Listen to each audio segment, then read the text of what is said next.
진짜 섬기시는 건가?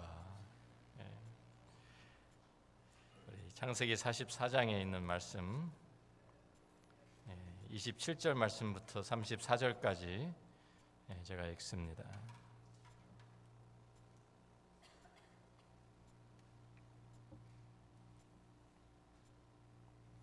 주의 종 우리 아버지가 우리에게 이르되 너희도 알거니와 내 아내가 내게 두 아들을 낳았으나 하나는 내게서 나갔으므로 내가 말하기를 틀림없이 찢겨 죽었다 하고 내가 지금까지 그를 보지 못하거늘 너희가 이 아이도 내게서 데려가려 하니 만일 제 해가 그 몸에 미치면 나의 흰 머리를 슬퍼하며 스올로 내려가게 하리라 하니 아버지의 생명과 아이의 생명이 서로 하나로 묶여 있거늘 이제 내가 주의 종 우리 아버지에게 돌아갈 때에 아이가 우리와 함께 가지 아니하면 아버지가 아이의 없음을 보고 죽으리니 이같이 되면 종들이 주의 종 우리 아버지가 흰 머리로 슬퍼하며 스올로 내려가게 함이니이다.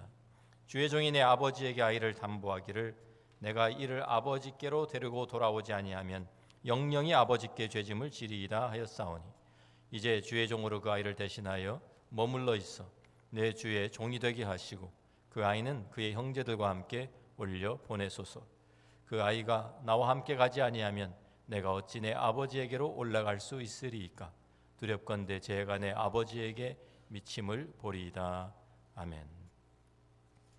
우리가 창세기 44장에 들어오게 되면 요셉의 형제들이 요셉의 집에서 함께 잔치를 즐겁게 벌이고 있는 동안에 요셉은 형제들에게 대한 마지막 시험을 준비하고 있습니다. 청지에게 명령을 내려서 청지기에게 자루와 또 양식과 그 자루에 양식과 돈을 다시 넣고 특별히 베냐민의 곡식 자루에는 요셉이 쓰던 은잔을 넣어두라고 말을 합니다. 하룻밤이 지나고 아침에 동이 트고 이제 성문이 열려서 가나안 땅으로 요셉의 형제들이 다시 출발을 합니다. 나귀의 짐을 싣고 멀리 가지 못했을 때 요셉이 다시 한번 청지기에게 명을 내립니다. 빨리 쫓아가서 다시 다 잡아오라. 그래서 청지기가 달려가서 요셉의 형제들에게 호통을 칩니다. 이 나쁜 놈들아, 우리 주인이 너에게 은혜를 베풀고 선을 베풀었는데 너희는 어떻게 선을 악으로 갚느냐고 호통을 쳐요. 그러니까 영문을 몰라서 깜짝 놀라면서 무슨 말입니까? 라고 되묻자 우리 주인이 점치는 데 쓰는 은잔을 너희가 도둑질해 가지 않았느냐? 하고 추궁을 합니다. 요셉이 은잔으로 진짜 점치는 것은 아니었겠지요. 애굽 사람으로 가장하기 위해서 이렇게 말을 하고 있는 것입니다. 그런데 형제들이 억울한 것을 호소하죠. 우리가 지난번에 돌아온 돈도 다시 다 가지고 왔는데 왜 우리가 은금을 도둑질하겠습니까? 그러면서 누구든지 물건이 발견된 사람은 죽을 것이고 또 우리가 다 종이 될 것이다 라고 말합니다. 청지기는 아니 그 은잔이 발견된 그 사람만 종이 될 것이다. 다른 사람은 죄가 없다. 그래서 각각 자루를 이제 다 내려서 열어보기 시작하고 이제 조사를 합니다. 그러니까 하나씩 조사를 하다 보니까 베냐민의 자루에서 그 은잔이 나왔습니다. 당연하죠. 청지기가 거기다 넣어놨으니까 거기에 당연히 있겠죠. 그러니까 다 옷을 찢고 슬퍼하면서 다시 성으로 돌아왔습니다. 돌아오니까 또 기다리고 있던 요셉이 호통을 칩니다. 그래서 그럴 때에 유다가 앞서서 유다가 이 대표로서 형제들의 대표로서 참 이런 호소를 하고 있습니다. 창세기 44장 16절 17절 말씀입니다. 유다가 말하되 우리가 내 주께 무슨 말을 하오리이까? 무슨 설명을 하오리이까? 우리가 어떻게 우리의 정직함을 나타내리이까? 하나님이 종들의 죄악을 찾아내셨으니 우리와 이 잔이 발견된 자가 다 내 주의 노예가 되겠나이다. 요셉이 이르되 내가 결코 그리하지 아니하리라. 잔이 그 손에서 발견된 자만 내 종이 되고 너희는 평안히 너희 아버지께로 도로 올라갈 것이니라. 자, 이 사건에서 자기들은 한 일이 없어요. 다 결백합니다. 자기들이 한 짓이 아니잖아요. 요셉이 다 꾸민 일이고 거기에 그 덫에 걸려드는 것인데, 근데 유다는 지금 하는 말이 하나님이 종들의 죄악을 찾아내셨습니다 라고 고백을 하고 있습니다. 자, 요셉이 이런 상황을 연출한 것은 지금 다른 형제들은 다 쫓아버리고 베냐민만 데리고 살겠다, 이런 의도가 아닙니다. 지금 창세기 37장에 나오는 도단에서 있었던 사건을 다시 의도적으로 재현하고 있는 것입니다. 22년 전의 일이었죠. 그때도 요셉은 아버지의 사랑을 독차지한 그런 아들이었습니다. 형들이 어떻게 지내는가 한번 찾아가 봐라. 그래서 아버지가 말씀을 하시니까, 그래서 형들을 찾아가는데, 형들이 유목민이잖아요. 양들을 치면서 계속 옮겨 다닙니다. 그러니까 찾아가면 또 다른 데로 옮겨갔고, 또 찾아가면 또 다른 데로 옮겨갔고, 그래서 계속 형들을 찾아가다가 결국 도단까지 물어서 간 것이 도단까지 가게 되었습니다. 도단에 있던 형들이 멀리서 요셉이 오는 것을 보고, 저기 꿈꾸는 자가 오는구나, 잘됐다, 아버지가 없는 이곳, 집에서 멀리 떨어져 있는 여기 아무도 모르는 곳에서 우리에게 잡아 죽여버리자, 이러한 음모를 꾸미죠. 그래서 도단에서의 그 상황을 지금 다시 똑같이 재현하고 있는 거예요. 그때는 요셉이 아버지의 사랑을 독차지한 아들이었지만, 이번에는 베냐민이 아버지 야곱의 사랑을 독차지하고 있는 아들입니다. 그때는 도단에서 아버지의 집에서 멀리 떠난 곳에서 일을 꾸며서 요셉을 없애버리고 아버지를 속였던 것처럼, 이번에도 아버지로부터 멀리 떨어진 애굽의 땅에서 이러한 똑같은 상황을 다시 지금 반복이 되고 있는 것입니다. 요셉은 이렇게 절박한 상황을 만들어 놓고 그 가운데로 지금 자기 형제들을 넣으면서 형제들이 그 마음에 있는 것을 드러내도록 상황을 지금 만들고 있는 것입니다. 도단에서 그런 기회가 왔을 때 그들은 미워하는 요셉을 죽여서 없애버리자고 좀 함께 마음을 모아가지고 함께 범죄를 저질렀습니다. 이번에도 똑같이 베냐민도 없애버릴 수 있는 좋은 기회가 왔습니다. 아버지께 다시 돌아가서 우리가 어떻게 할 수가 없었습니다. 우리가 베냐민을 지켜보려고 했는데 우리 역부족이었습니다. 변명할 수도 있지 않습니까? 그렇게 하든지 아니면 하나님 앞에서 자기들의 죄를 회개하고 돌이키든지 둘 중에 하나였습니다. 첫 번째 사건에서는, 도단에서는 그들이 실패하고 함께 죄악에 좀 빠집니다. 이번에는 유다가 대표해서 자기들의 죄를 고백하고 하나님 앞에서 회개합니다. 이 사건에서는 우리가 결백하지만 사실 우리는 결백한 사람들이 아닙니다 라고 고백하고 있는 것입니다. 우리가 감추고 있던 죄악을 하나님께서 드러내셨습니다. 그래서 발견이라는 말을 계속 반복해서 지금 사용하고 있습니다. 창세기 44장 9절부터 12절 말씀을 보면, 당신의 종들 중 누구에게서 발견되든지 그는 죽을 것이요 우리는 내 주의 종들이 되리이다. 그가 이르되 그러면 너희 말과 같이 하리라. 그것이 누구에게서든지 발견되면 그는 내게 종이 될 것이요 너희는 죄가 없으리라. 그들이 각각 급히 자루를 땅에 내려놓고 자루를 각기 푸니 그가 나이 많은 자에게서부터 시작하여 나이 적은 자에게까지 조사하며 그 잔이 베냐민의 자루에서 발견된지라. 유다는 지금 참 요셉 앞에 돌아와서 이 발견된 은잔이 발견된 것을 가지고 바로 그것이 하나님께서 우리의 죄악을 찾아내신 것이다 라고 연결시키고 있는 것입니다. 은잔이 발견된 것처럼 감추어져 있던 우리의 죄악을 하나님께서 드러내셨습니다. 하나님, 그래서 창세기 44장 16절에 하나님의 종들의 죄악을 찾아내셨으니 우리와 이 잔이 발견된 자가 다 내 주의 노예가 되겠나이다. 22년 동안 감추고 있었던 이 죄악을 하나님께서 드디어 드러내셨기 때문에 우리가 이 일에는 은잔에 대해서는 죄가 없을지 몰라도 사실 우리들은 다 죄인들이기 때문에 이제 우리가 그 대가를 받겠습니다 하고 고백하는 형들의 모습인 것입니다. 사실 요셉은 형들에게 두 번이나 베냐민을 버리고 도망칠 기회를 만들어 주었습니다. 처음부터 잡아 가둔 것이 아니죠. 다 참 잘 대접해가지고 보내주었습니다. 지금 집으로 가는 중입니다. 성에서 이미 벗어났습니다. 그런데 청지기가 따라와서 호통을 칠 때, 그랬을 때 우리가 여기에 지금 그 청지기가 한 사람, 그 은잔을 훔친 사람만 종이 되고 너희는 다 죄가 없다. 그래서 베냐민의 자루에서 은잔이 발견되었어요. 그때 형들에게 압시온이 있었어요. 저 재수 없는 놈, 우리도 어쩔 수가 없다. 그냥 우리까지 다 죽을 수는 없지 않느냐. 자기 합리화하면서 참 자기 동생 버리고 집으로 돌아갈 수 있었어요. 그런데 그들은 그렇게 하지 않았습니다. 다 함께 옷을 찢고 짐을 다시 다 나귀에 싣고서 다 함께 성으로 돌아갑니다. 함께 같이 책임을 지겠다는 것이죠. 요셉이 창세기 44장 17절에 다시 또 한 번 기회를 줍니다. 요셉이 이르되 내가 결코 그리하지 아니하리라. 잔이 그 손에서 발견된 자만 내 종이 되고 너희는 평안히 너희 아버지께로 도로 돌아 올라갈 것이니라. 다시 한번 빠져나갈 수 있는 기회를 만들어 줍니다. 그런데 유다가 좀 긴 설명을 하면서 요셉을 설득하는 장면이 18절부터 시작되고 있습니다.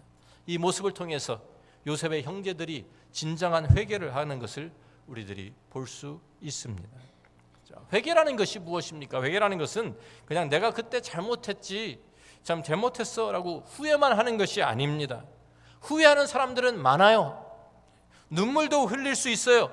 감정이 격해질 수 있습니다. 그런데 눈물을 좀 흘린다고 그것이 진정한 회개가 되는 것이 아닙니다. 성경이 말하는 회개라는 것은 마음과 태도의 변화뿐만 아니라 행동과 삶의 변화가 있어야 합니다. 회개라는 것은 가던 방향, 내가 가던 길을 버리고 돌아서는 거예요. 돌이키는 것입니다. 그것이 진정한 성경이 말하는 회개입니다. 후회를 하면서도 이게 잘못된 건데 이거 그러면서도 계속 그 길을 가는 사람이 있어요. 그것은 참으로 회개한 것이 아닌 것입니다. 세례 요한이 유대 광야에서 하나님의 말씀을 전파하면서 선포한 내용이 무엇입니까? 마태복음 3장 2절을 보면 회개하라 천국이 가까이 왔느니라. 그거였어요. 예수님도 똑같은 말씀을 공생에 시작하시면서 하셨죠. 많은 사람들이 말씀을 듣고 자기의 죄를 자복하면서 세례를 받습니다. 그런데 마태복음 3장 7절부터 10절 말씀을 보면 그때 사람들이 나아오는데 그 사람들 가운데 바리새인들과 사두개인들을 향해서 이 세례 요한이 외친 말이 있어요. 요한이 많은 바리새인들과 사두개인들이 세례 베푸는 데로 오는 것을 보고 이르되 독사의 자식들아 누가 너희를 가르쳐 임박한 진노를 피하라 하더냐. 그러므로 회개에 합당한 열매를 맺고 속으로 아브라함이 우리 조상이라고 생각하지 말라. 내가 너에게 이르노니 하나님이 능히 이 돌들로도 아브라함의 자손이 되게 하시리라. 이미 도끼가 나무 뿌리에 놓였으니 좋은 열매 맺지 아니하는 나무마다 찍혀 불에 던져지리라. 진정한 회개에는 합당한 열매가 있어야 한다라고 말씀한 것입니다. 회개라는 것은 돌아서는 것입니다. 여태까지 하던 것이 잘못된 것이고 죄악인 줄 알았다면 이제는 그것을 하나님 앞에서 청산해야 해. 떠나야 됩니다. 그 죄악을 싫어하고 버리고 이제는 거기서 돌이켜서 새로운 길을 가는 것이 진정한 회개입니다. 근데 요새는 교회 안에 이상한 사람들이 많습니다. 회개도 안 하고 예수 믿겠다는 사람들이 많이 있습니다. 자기 여태까지 살던 세상적인 방법을 계속 고집하면서 자기는 예수 믿는 사람이라고 주장하는 사람들이 있습니다. 하나님으로부터 멀어져 가는 길을 계속 가면서 멈추지 않으면서 자기는 예수 믿는 사람이라고 주장하는 사람들이 있습니다. 그냥 예배에 참석하고 주일날 교회 나온다고 예수 믿는 것이 아닙니다. 진정으로 예수 믿는다는 것은 반드시 회개의 결단이 있어야 하는 것입니다. 회개하고 돌이켜야 합니다. 내가 가던 길이 잘못된 길이다. 이것을 인정하고 하나님 앞에 자백하고 내 마음대로 내 뜻대로 살아가던 그 죄악을 슬퍼하면서 이제 그것을 버리고 돌아서서 바른 길을 가는 것이 성경이 말하는 진정한 회개입니다. 에베소서 4장 21절부터 24절 말씀에 사도 바울도 이 말씀을 우리에게 이것을 가르쳐 줍니다. 같이 한번 읽어보겠습니다.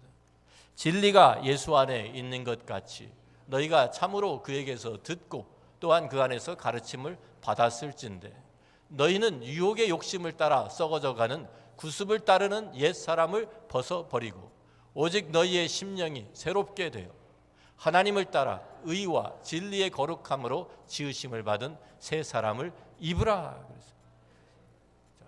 입으라 그랬어요. 옛사람은 벗어버리고 새 사람을 입으라.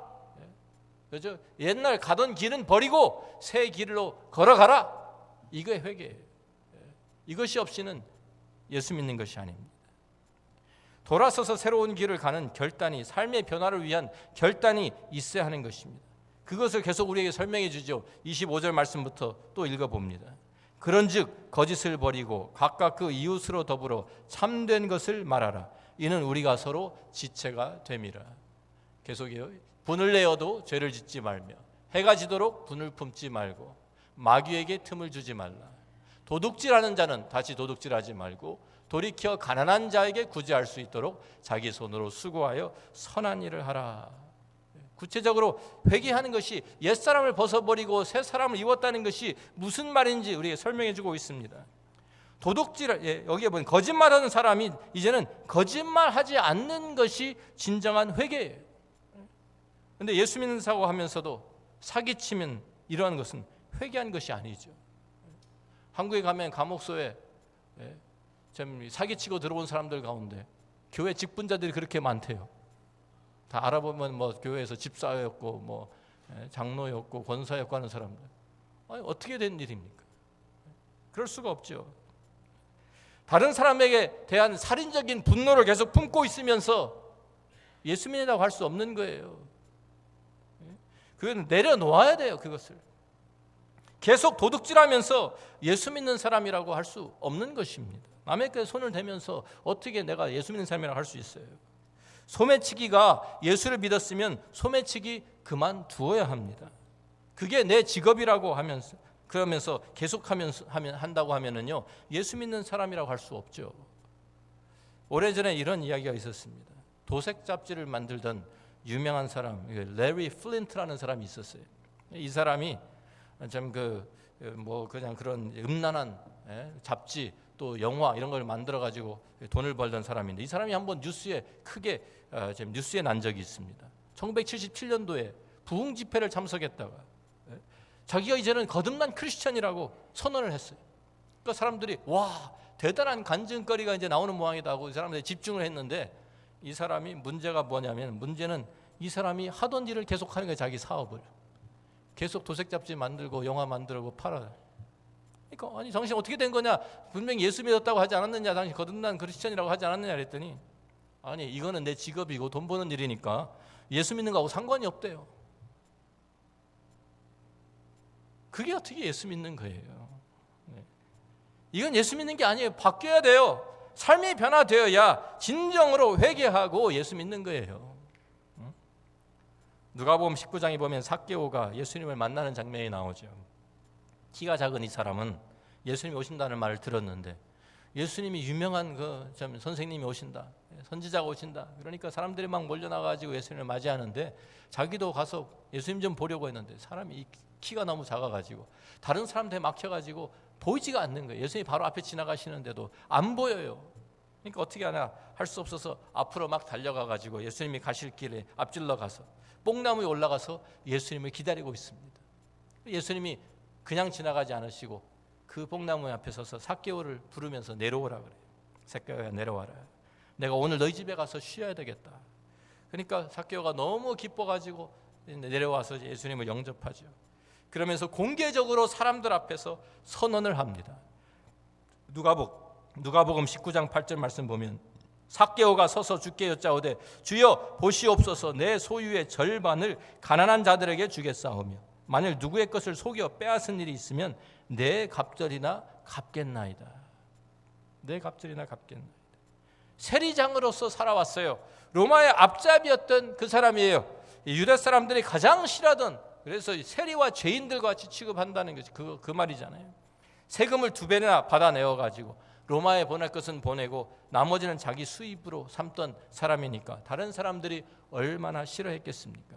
그런데 그것도 자기들이 싫어하던, 자기들을 지금 억압하고 있는 로마 사람들, 이방인들에게 붙어서 완전히 매국노로 살아가던 삭개오가 예수님을 만나니까 당장의 그 삶 속에 변화가 옵니다. 이것이 진정으로 회개하는 장면이에요. 여태까지는 다른 사람들의 것을 빼앗기 바빴는데 이제는 자기의 소유 중에 절반을 다른 사람들 위해서 내놓겠대요. 다른 사람들의 것을 속여서 빼앗은 것은 4배나 갚아주겠다고 말을 합니다. 이것이 진짜 회개죠. 여기에 그 삭개오가 땅을 치고 통곡을 하고 울었다, 그런 얘기는 없지만은요, 이것이 그냥 눈물 몇 방울 흘린다고 회개가 되는 것이 아니라 과거의 죄악을 청산하고 돌아서야 돼요. 하나님 앞에서 과거의 죄악 깨끗하게 청산하지 않으면 진정한 회개가 될 수가 없고 하나님과의 관계가 회복될 수가 없는 것입니다. 한 꼬마가 꽃병 속에 손을 넣었다가 손이 안 빠져요.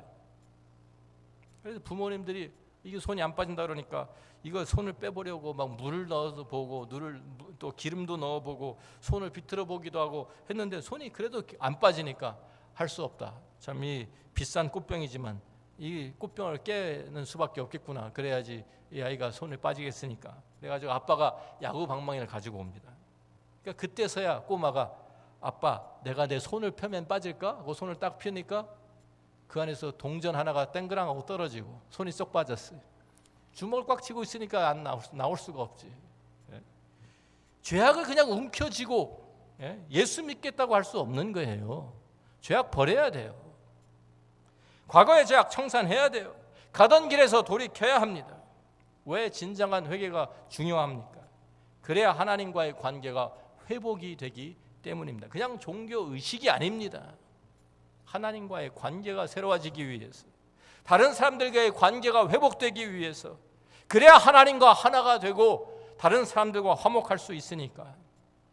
그래서 요셉은 지금 자기 형제들이 진정한 회개를 하는지 그것을 지금 보고 있는 거예요. 오늘 본문을 보면 형제들이 얼마든지 옛날에 요셉을 팔아버린 것처럼 베냐민도 내버리고 자기들은 돌아갈 수 있어요. 그렇게 해서 아버지에게 참 자기들 합리화하면서 우리들이 지금 노력을 해보았는데 지키려고 해봤지만 소용이 없었습니다. 그 사람 워낙 강한 사람이라 우리가 어떻게 합니까? 그렇게 했다고 하면 자기들은 그냥 또 자기 집으로 돌아갔겠지만 가정은 절대로 회복될 수 없었을 거예요. 또 아버지 야곱과 관계가 회복될 수 없었을 것입니다. 절대로. 아픔에 아픔을 또 안겨주었으니까요. 그런데 요셉의 형들은 22년 만에 회개의 결단을 합니다. 하나님 앞에 자기들의 죄악을 다 드러내놓고 자백하면서 돌이킵니다. 특별히 유다가 18절부터 요셉이 나가 소설을 하면서 아버지 야곱의 이야기를 합니다. 요셉을 팔았을 때는 아버지 생각했을까요? 그때는 아버지 생각 안 했어요. 아버지가 얼마나 슬퍼할까 생각도 안 했어요. 오직 자기들의 이익만 생각하고 자기들이 지금 마음에 품은 분노, 이것 때문에 다른 사람들 또 아버지 안중에도 없었어요. 완전히 이기적이고 자기 중심적이었던 형제들이 이번에는 아버지를 생각하고 아버지와 한 약속을 기억하고 있습니다. 그걸 말하고 있습니다. 아버지의 생명과 베냐민의 생명이 하나로 묶여있기 때문에 이 아이가 돌아가지 아니하면, 베냐민이 돌아가지 아니하면 아버지도 죽습니다. 그래서 아버지와 동생을 살리기 위해서, 우리 가정을 위해서, 가족의 화목과 화평을 위해서 제가 대신 드리겠습니다. 자기 자신을 희생하고 내어놓죠. 44장 33절 말씀 보면 이제 주의 종으로 그 아이를 대신하여 머물러 있어 내 주의 종이 되게 하시고 그 아이는 그의 형제들과 함께 올려 보내소서. 다른 형제들 다 올려 보내시고 특별히 베냐민 보내주십시오. 제가 대신 종이 되겠습니다. 자기 자신을 희생하는 위대한 결단을 지금 유다가 하고 있습니다. 이것이 진정한 회개의 증거입니다. 진정한 회개는 세 가지 요소가 있어야 합니다. 먼저 나의 죄악을 인정하고 하나님 앞에서 자백해야 합니다. 내가 죄인인 것을 자백해야 돼요. 두 번째는 여태까지 내 마음대로 내 뜻대로 살아가던 그 죄악을 슬퍼해야 됩니다. 그리고 마지막으로 그것을 버리고 돌아서서 주님이 기뻐하시는 길을 가는 것이 진정한 회개입니다. 전인격적으로 회개를 해야 진정한 회개가 되는 거예요. 우리가 돌아온 탕자에서도 이것을 잘 볼 수 있습니다. 탕자가 가서 아버지가 준 그 재산을 다 허랑방탕 다 쓰고 난 후에야 뭐라고 거기에 그 이제 돼지들과 그냥 이 음식 가지고 싸우다가 드디어 그가 돌아와서 회개하죠. 그러면 뭐라고 하냐면 내 아버지에게는 양식이 풍족한 품꾼이 얼마나 많은가, 난 여기서 줄여 죽는구나. 아버지를 떠난 자기 자신의 처지를 슬퍼하고 있습니다. 그게 시작이었어요. 그러더니 그 다음에 내가 하늘과 아버지께 죄를 지었사오니 자기의 죄를 인정하고 자복합니다. 그런데 그걸로 끝나면 안 돼요. 이에 일어나서 돌아가니라. 결단하고 내가 이 꼴로 어떻게 아버지께 돌아가? 그러면 회개가 안 되는 거예요. 지금 이렇게 완전히 무너지고 완전히 밑바닥까지 갔지만 나는 그래도 아버지께 돌아가야 되겠다. 그리고서 결단하고 아버지를 향해 나아갑니다. 그때 아버지가 멀리서 작은 아들이 돌아오는 것을 보고 측은히 여겨서 달려가서 참 그 목을 안고 입을 맞춘 것처럼 하나님께서도 우리가 하나님 앞에 돌아가기만 하면 우리를 돌아오시기를 기다리고 계십니다. 우리가 하나님께 돌아가면 두 팔 벌려 안아주시고 우리를 맞아주실 것입니다. 우리를 위해서 이미 독생자 예수 그리스도를 십자가에 희생하신 우리 하나님이시기 때문입니다. 혹시 우리 가운데 진정한 회개가 없이 예수 믿겠다는 사람은 없는지 모르겠습니다. 요셉의 형제들이 22년 동안 죄를 감추고 살았던 것처럼 우리들이 오랫동안 교회 생활을 하면서도 예수 믿지 않고 있을 수 있어요. 제가 그랬으니까요. 종교인으로 살면서 예수 그리스도의 제자로는 살지 않을 수 있어요. 저도 목사의 아들로 태어나서 교회에서 자라고 교회 사택에서 교회 마당에서 제가 자랐지만, 그래서 나름대로 나도 크리스천이라고 생각하면서 살았지만, 제가 대학교 가서 예수님을 만나면서 예수님 인격적으로 만나면서 그때 진정으로 회개하고 하기 전까지는 그냥 종교인으로 사는 거예요. 종교인으로. 태어날 때부터 교회에 익숙해 있으니까 그냥 교회 주일학교 때부터 왔다 갔다 예배 참석하고, 그런데 예수 믿는 사람이 아니었어요. 대학교 3학년 때까지. 우리가 그냥 교회 주일날 예배 참석한다고 예수 믿는 게 아니에요. 눈물 조금 흘리면서 후회한다고 저도 뭐 그 전에 부흥회 가서 기도하면서 울기도 했어요. 그런데 그런다고 회개한 것이 아니었어요. 진정한 회개는 돌이키는 것입니다. 하나님을 향해서 하나님의 말씀을 순종하면서 새로운 삶을 살겠다고 결단하는 것이 진정한 회개입니다. 오늘 혹시 우리 가운데 이런 분이 계시다고 하면 오늘 결단을 통해서 회개의 열매를 맺는 기회가 되기를 주님의 이름으로 축원합니다. 하나님과 또 다른 사람들의 관계가, 그래야 우리가 진정한 회개를 해야 하나님과 관계가 회복이 되고 우리 가정이 회복이 되고 우리가 하나님 앞에 다른 우리 교회 안에 모든 다른 사람들과 관계가 회복될 수 있는 것입니다. 오늘 진정한 회개로 주님 앞으로 돌아오는 귀한 시간 되기를 주의 이름으로 축원합니다.